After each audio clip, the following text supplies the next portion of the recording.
Welcome भाइ सबैजनालाई मेरो भिडियोमा चाहिँ सर्वप्रथम चाहिँ मर्निङ नमस्कार भन्न चाहन्छु। यो दार्जिलिङको सिगाकेन भन्ने सहरबाट चाहिँ तपाईँहरूलाई स्वागत छ। म चाहिँ आज एक्लै यसो कति बस्नु घरमा भनेर बाहिर निस्किरहेको छु। एक्लै घुम्न पऱ्यो भनेर यो लेक साइडको वरिपरितिर तपाईँहरूलाई पनि देखाउँछु।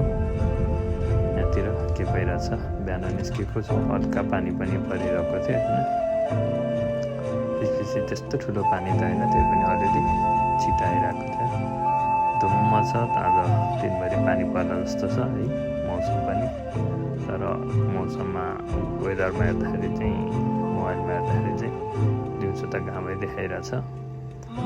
होप्सो काम लाग्छ होला। ल है, आइदिनु होला। अहिले चाहिँ म जाँदैछु तपाईँहरूसँगै। यो चाहिँ पहिला 1 वर्ष अगाडि मैले साइकलको भिडियो बनाएर हालेँ कि एक साइडमा हिँडेर बुढी र म। आज चाहिँ गाडीमा चढेर हाल्दैछु है, हेरिदिनु होला, रमाइलो गरिदिनु होला। गीत बजाउँदै एक्लै हिँडिरहेको छु। यस्तो छ मेरो दिन चाहिँ, यस्तो भइरहेछ है। अहिले चाहिँ जाममा रोकिरहेको छु, खुल्यो जाम पनि, जाम भन्दा ट्राफिक लाइटमा। यस्तो छ जापानहरूको बाटो, अब ड्राइभिङ गर्ने तरिकाहरू चाहिँ यस्तो हुन्छ।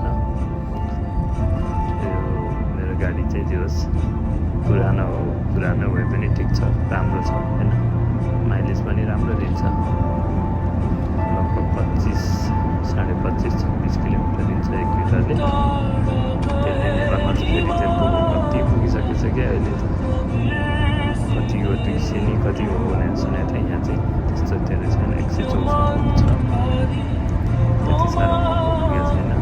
त्यही माथि पनि रोडहरू पनि राम्रो छ, अनि प्लस माइलेज पनि दिन्छ, राम्रो दिन्छ। हाइब्रिड गाडी हो है, पुरानो भए पनि राम्रो माइलेज छ। के कस्तो लाग्छ तपाईँहरूलाई है? भिडियो खिचिदिने मान्छे छैन, कस्तो आएको छ के आएको छ चाहिँ थाहा छैन है। के देखिरहनु भएको छ तपाईँहरूले खासै थाहा छैन। गीत बजाउँदै आफ्नै तालमा हिँडिरहेको छु म चाहिँ है।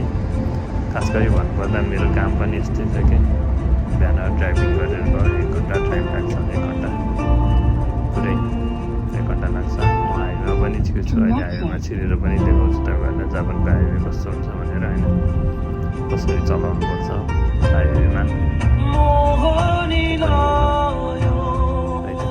हेर्न सक्नुहुन्छ।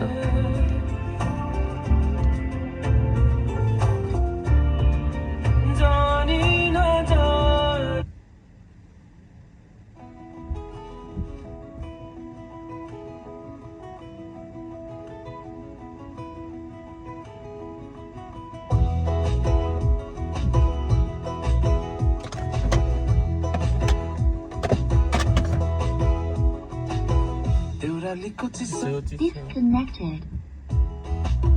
मोरे तिमीलाई आँखाको साराले कहिले काहीँ मतिर नि बाटो मोड है। गाउँले केटी चाहियो मान्छे नमाले, तिम्रा लागि भाका पनि सुरिलो, तिम्रा बाला याद धार्ने कुरिलो। धनी बडा आउँछन् अरे हात माग्नलाई, पाउने छैन मजा ती गुनिलो, तर गाँठे भन्न सकिन।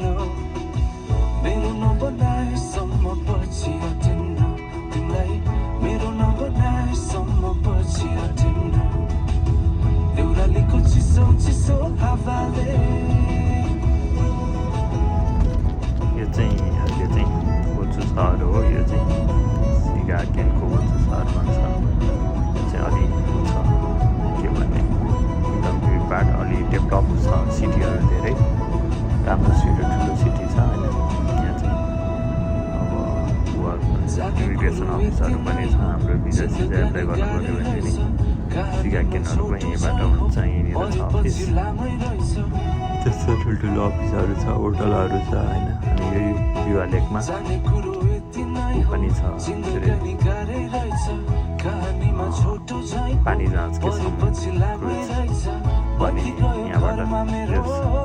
सकिन्छ चढाउनेछ अलिकति अगाडि गएपछि चाहिँ यो गुवाको होटल भनिन्छ ठुलो होटल छ तलतिर प्रिन्स होटल भनिन्छ एकदम यो प्रिन्स होटल भनिन्छ एकदम ठुलो छ फेरि है कति तल छ पनि एकदम अग्लो छ टाढैबाट नि देखिन्छ हामीहरू बस्ने ठाउँबाट नि देखिन्छ कि घरबाट पनि देखिन्छ प्रिन्स होटल भन्ने चाहिँ त्यतिर छ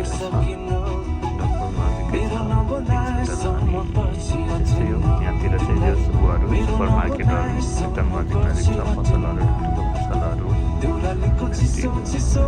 के भन्नु जस ठुलो सहर हो बजार हो घुम्न आउने ठाउँहरू टुरिस्टहरू आउने ठाउँहरू चौकीहरूदेखि लिएर सबै जस्तै हाम्रो चौकी सिकागोको चौकी आउनु पऱ्यो भने नि यतै आउनुपर्छ यहीँ आउनुपर्छ है त्यतिर छ यो सकेपछि उचित ठ्याक्क सकेपछि त्यसपछि हामीहरू हाइवे छिर्छौँ 161 हाइवे भनिन्छ यो त्यो हाइवे छिरेपछि चाहिँ हेरौँ है हाइवेसम्म छिरौँ कस्तो हुन्छ अब यो तल्लो बाटो हुन्छ है तल्लो बाटोहरूमा चाहिँ धेरै ट्राफिक लाइटहरू हुन्छ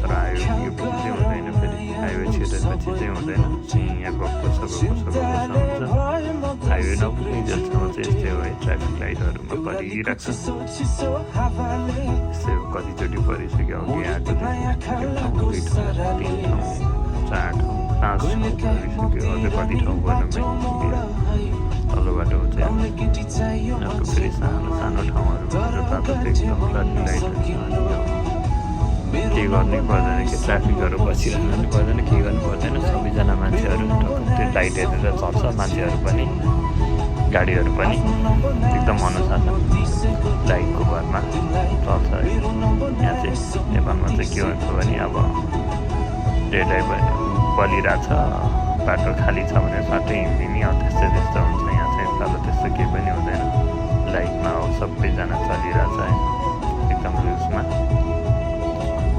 अहिले केही हुँदैन यहाँ खासै त्यस्तो ठुलो एक्सिडेन्टहरू पनि हुँदैन होइन एकदम बाटोहरू पनि राम्रो छ सबैजनाले नियमहरू फलो गर्छ राम्रोसँग त्यो भएको भएर चाहिँ अब राम्रो छ जोस् है अनि तपाईँहरू कस्तो लाग्छ है अब यसले फेरि जापानमा लाइसेन्स बनाएर गाडी चलाएर नेपाललाई नराम्रो भन्न खोज्यो त्यस्तो भन्न खोज्यो केही पनि होइन तर जे भए पनि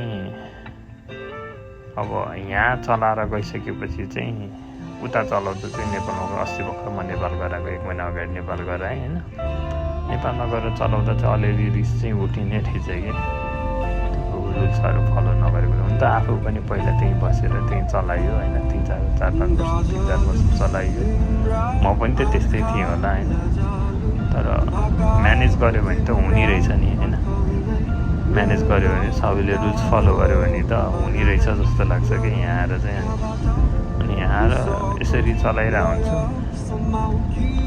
उता त नि अनि उता गएर आफूले चलाउँदा त सुरुको दिनहरूमा त 1-2 दिन त एकदम के कस्तो भने अब जेदेखि नि मतलब कसैले गल्ती गरेर त्यो गल्ती गरिरहेको छ त्यस्तो देखिराख्दा चाहिँ कस्तो रिस उठ्छ रहेछ कि कस्तो किन फलो नगरे होला रेड लाइट क्रस गरेछ कोही हो गरेछ जस्तै अब के अरे अर्काको लेनभित्र अब आफ्नो लेन त बायाँपट्टि हो नि दायाँपट्टि उताबाट आउने गाडीको लेनतिर त्यस्तोतिर छिरिरहेको हुन्छ जस्तै टी जक्सनहरूमा राम्रोसँग नहेरिकन स्वाइँ आइदिएको छ होइन क्रस गर्नुपर्ने बेलाहरू त्यस्तै क्रस गरिदिएको छ मान्छेहरूले पनि जेब्रा क्रसमा अब त्यत्तिकै ग्रिन लाइट मान्छेको ग्रिन लाइट बलेको छैन रेड लाइट भएर जब मान्छेको ग्रिन बल्छ तब न क्रस गर्ने हो त्यो पनि छैन क्रस गरिदिँदैन मान्छेहरूले पनि है रेड लाइटमा उता गाडीको ग्रिन बलिरहेको हुन्छ त्यस्तो बेलामा यस्तो दुईपट्टि साइडमा हेरेर अनि दौडिन थाल्छ है कोही हात उठाउँदै दौडिन थाल्छ लाइटको अब लाइट राखेको छ तर मतलब छैन कि अब ट्राफिक पनि सँगसँगै बसिरहनु परेको छ 2-3 जना है यस्तो छ जता जुन साइडबाट पनि ओभरटेक गरिदिने है यतिखेर कताबाट गाडी आउँछ र बाइक आउँछ भनेर थाहा नहुने त्यस्तो हुँदो रहेछ। यहाँ चाहिँ त्यस्तो हुँदैन, आफ्नै लेनमा चलाइराख्ने हो मजाले। त्यो भयो। अनि हर्न बजाएको सुनेर चाहिँ यति इरिटेट हुन्छ कि है फर्स्टमा गइसकेपछि होइन। म फेरि योभन्दा अघिल्लो वर्ष जाँदाखेरि यता गाडी चलाएको त्यसलाई खासै त्यस्तो फिल भएन। उतैबाट चलाएर आयो, त्यसपछि 1 वर्ष 1.5 वर्ष यतापछि फेरि गएर चलाइयो, नेपालमा चलायो, त्यो चाहिँ खासै फिल भएन। जुन यसपालि गयो अस्ति भर्खरै यो 1 महिना अगाडि गयो। अनि त्यो 1 महिना अगाडि जानुभन्दा अगाडि चाहिँ मैले गाडी लिइसकेको थिएँ र अनि चलाउँदै थिएँ, यहाँ लाइसेन्स निकालेर चलाउँदै थिएँ। त्यो 3-4 महिना चलाएको थिएँ। जब यो चलाएर उहाँ गयो नि, अनि तब पो भयो त कि रुल्सहरू के रहेछ। म आफैलाई पनि थाहा थिएन कि कति भयो रुल्सहरू त है। म आफै पनि फलो गर्दैन थियो होला सायद, चाहिँ अब तपाईँहरू पनि फलो गर्दैन रुल्सहरू चाहिँ, राम्रोसँग गर्दैन है, राम्रोसँग चलाउनु नियम मजाले एकदम अनुशासित भएर चलायो भने कहिले केही हुँदैन भने चाहिँ भयो त्यही।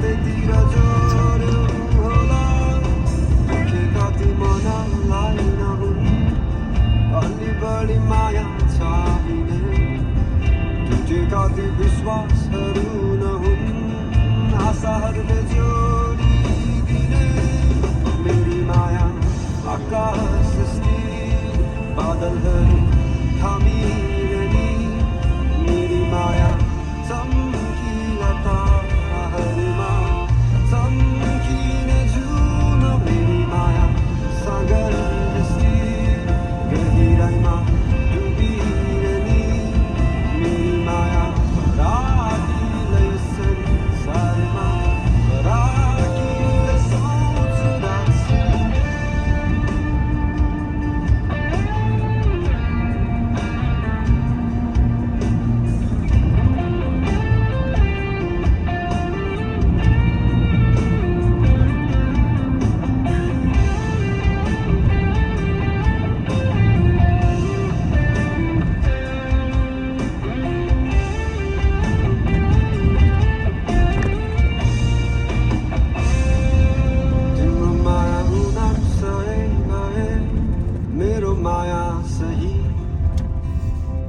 तिम्रो माया जुन तारा भए मेरो माया नक्षत्र सबै तिम्रो माया सुकुम बासी भए मेरो माया नम्बरी तिम्रो माया सुन चाँदी भए मेरो माया हिरा तिम्रो माया सही भए मेरो माया सही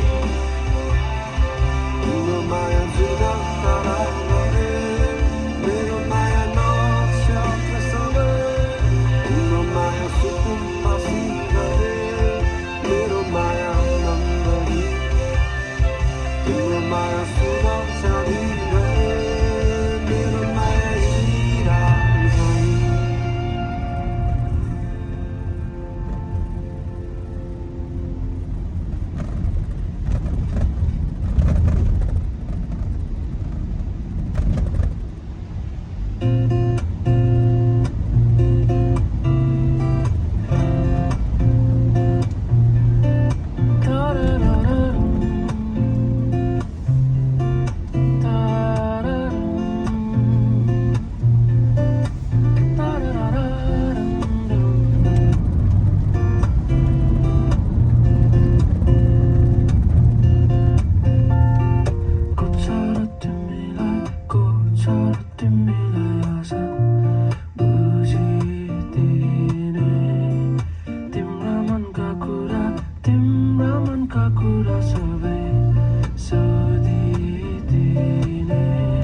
त्यस्तो हुन्छ लगभग हाइवेमा छिर्न लाग्यो हाइवेमा छिर्न साथै टनेल छ सुरुमा फेरि अगाडि टनेल छ कि हाम्रो चाहिँ अलिकति टनेल छ कति पनि 1 किलोमिटर नि छैन होला 500 मिटर जति टनेल छ अनि त्यसपछि चाहिँ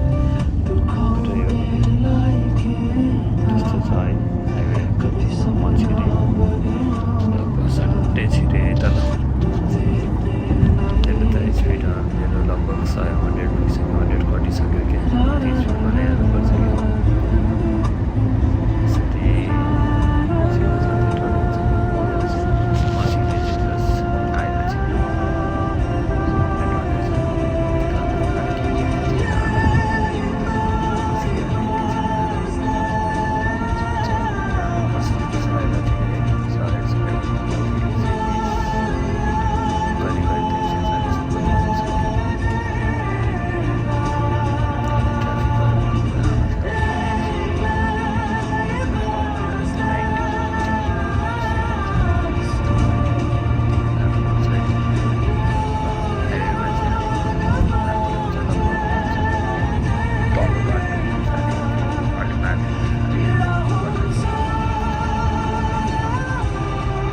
यसरी साइडमा के पनि देखिँदैन साइडबाट जस्तो पनि देखिँदैन त्यस्तो हुन्छ नि यसरी बार बारेको हुन्छ क्या दुईपट्टि साइडमा अनि देखिँदैन अब कतिपय ठाउँहरूमा त उताबाट अपोजिटपट्टिको छुट्टै लेन हुन्छ अपोजिटपट्टिबाट आउनेहरूको छुट्टै लेन हुन्छ यताबाट जानेको दुईवटा लेन छ अहिले यहाँ चाहिँ उताबाट अपोजिटबाट आउनेको दुईवटा लेन छ बराबर चाहिँ देखिन्छ यसरी चाहिँ कभर गरे हुन्छ कि हाइवेमा चाहिँ त्यही कभर गरेको भएर हो कि अब बाटो नै ठुलो भएर राम्रो भएर हो कि के हो स्पिड हेर्दाखेरि चाहिँ अब 100 120 140 पुगिरहेको हुन्छ होइन तर आफूलाई चाहिँ त्यो ठुलो बाटो भएर हो कि कुनै त्यति फिलै हुँदैन कि त्यति यति कुदेछ यति कुदिसकेको हुन्छ कि कतिखेर कुदिरहेको हुन्छ होइन आफूलाई चाहिँ त्यो फिल हुँदैन नेपालमा त्यति चलाउने हो भने त उडेको जतिकै हुन्छ होला कि बत्तीको जतिकै हुन्छ होला कि त्यस्तो हुन्छ यहाँ चाहिँ नेपालमा पनि कतिपय ठाउँमा राम्रो राम्रो बाटोहरू बनाइसक्यो होला यतिकै स्पिडहरू मजाले कुनै ठाउँहरू धेरै भइसक्यो नेपालमा त अरू बाटो भन्दा नि कोही दर्शकको भन्छ घाँमा खुसीले भन्छ घाँमा पनि गइदिएर त्यही माथि बोलेर गाडी कसरी त्यत्रो स्पिड जानु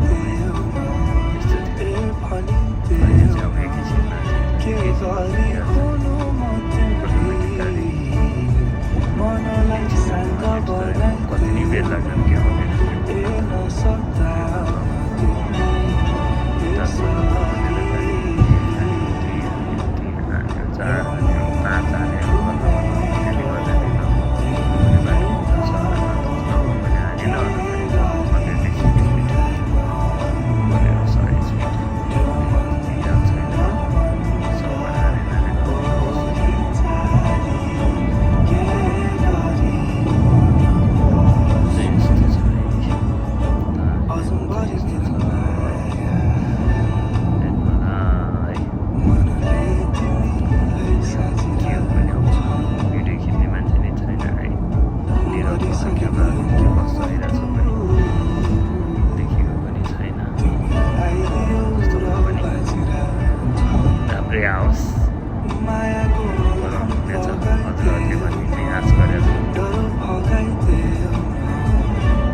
अर्कै कलरको झुप्प फुलहरू फुलिरहेको हुन्छ कि त्यो अब रुखहरू नै त्यस्तो अर्कै कलरको हुन्छ कि हरियो नभएर पहेँलो सेतो खालको खैरो खैरो खालको त्यस्तो जुप्प जुप्प जुप्प जुप्प भइरहन्छ कि एकदम राम्रो देखिन्छ हरियाली डाँडाहरू छ अलि अगाडि गएपछि चाहिँ अब तालको छेउको बाटो छुट्टै रमाइलो छ छुट्टै मजा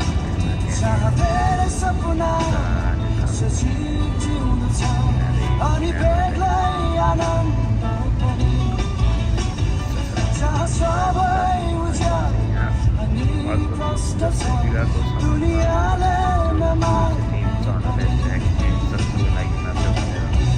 यो तालमा ट्रान्सपोर्टेसनको जस्तो चाहिँ कता कता लाग्छ कि जो हुन्छ अझ छिटो कति टाढा पऱ्यो भने अझ छिटो मजाको एक्सिस ट्रेनको पनि छ होइन त्योभन्दा पनि अझ छिटो पुगिन्छ कि त्यो अब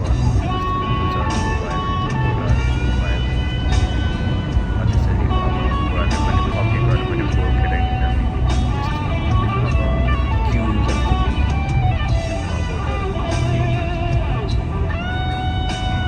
थाइल्यान्डको थाइल्यान्डमा त्यस्तो पुरा बोटहरू बस स्ट्यान्ड भनेको त्यहाँनिर अब बोटहरू हुँदो रहेछ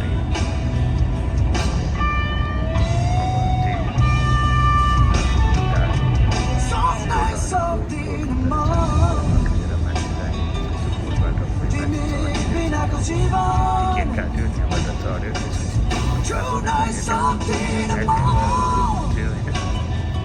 त्यस्तो रहेछ त्यो पनि यहाँ अझ भएन भने त अझ बेटर हुन्छ कि यहाँ पनि थाइल्यान्डमा चाहिँ त्यो पनि